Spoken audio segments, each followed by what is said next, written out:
Okay, so you guys sent in a ton of stuff about family, like how families have worked throughout history. And I gotta say, it got me thinking, you know, like Mhm. did did families in the past, did they like really have it all figured out? Right, like, were they actually better at it than we are now? Yeah.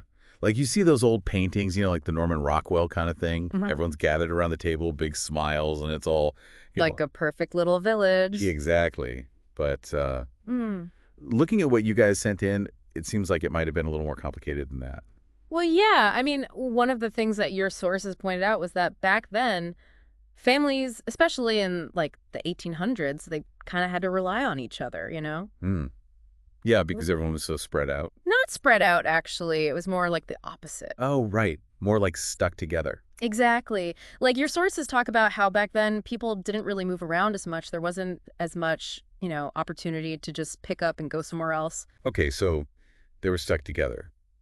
But is that like a good thing or a bad thing? Well, the sources pointed out that back then, things were tougher, right? So for how? Like, making a living was harder, travel was harder. It was just, well, harder. Oh, so they kind of needed each other to just survive. Exactly.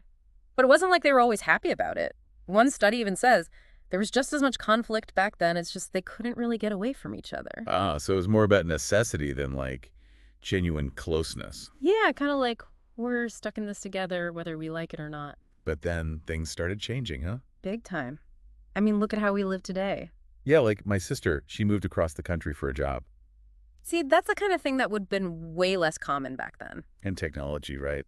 Social media and all that. Huge factor. I mean, some of the stuff you sent in even said that. Social media can be good, keeping people connected across distances. Right, like how I keep up with my cousins in Europe.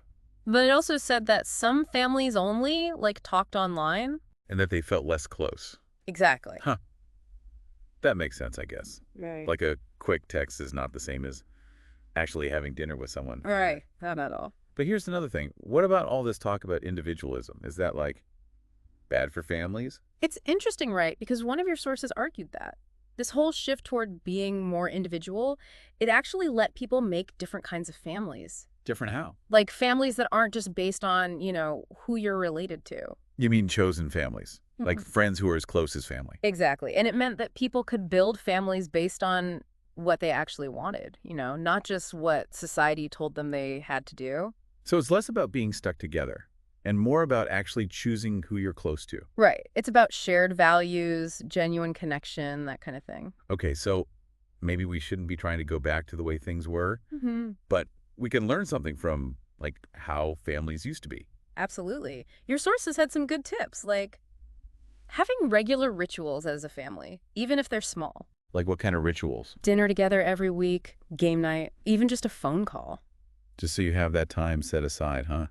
Exactly. No matter how busy everyone is. And the sources also talked about how important it is to like actually be present when you're with family. Oh, totally. Like put your phone down, really listen. Give them your full attention. Yeah, and offer help when they need it, that kind of thing. It sounds like the main thing is just being intentional, putting in the effort. That's a big part of it, definitely. Because strong families, they don't just happen on their own, right? Nope. They take work. You got to communicate and be willing to change things up as you go. So it's not about copying what our grandparents did, but taking those good ideas and like updating them for today. Exactly. And realizing that each family is different. What works for one might not work for another. That's the key takeaway, I think. So it's up to each family to figure out what works for them, huh? That's the beauty of it. You get to create your own way of being close. And it's something we all have to keep working at. Absolutely. It's a journey, not a destination. Well, I think that about wraps it up for our deep dive today. We've covered a lot about how families have changed over time and how those changes affect us today. Definitely a lot to think about. And for all of you listening, as you go about your day, I want you to think about one thing. What's one small tradition, even a tiny one, that you could start this week to bring your family a little bit closer? Just something to ponder. Thanks for joining us.